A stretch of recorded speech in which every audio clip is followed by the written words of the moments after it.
Hi everyone, this is my final project. It's a flower shop inventory. My name is Harry Fonseca. I am from Quito, Ecuador.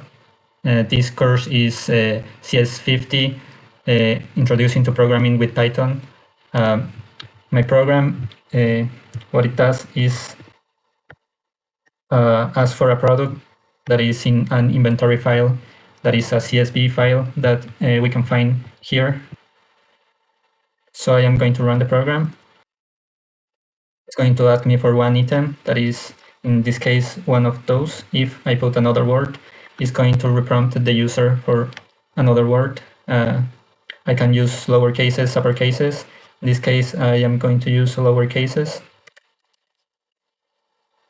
And then it asks how many roses I want to add. So in this part, it just allows positive integers and 0.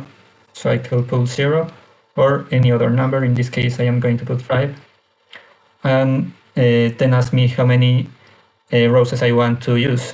So in this case, I can put a positive integer or 0, but also checks that, for example, the quantity of roses that is right now in the inventory is 24 plus 5 that we are adding.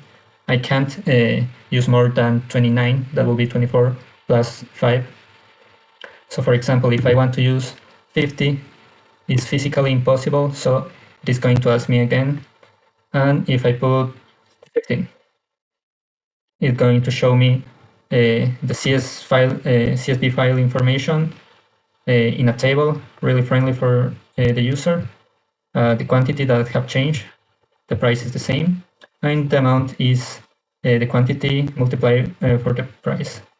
And at the end, it's going to tell me the cost of my inventory at the moment.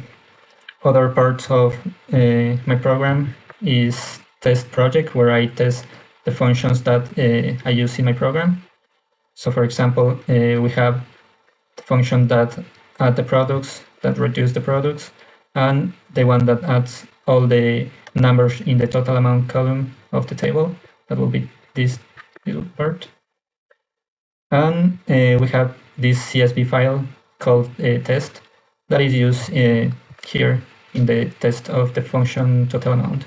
Also, we have README, that is a requirement of the course, and we are going to run with PyTest to check if my functions are working, and they are working.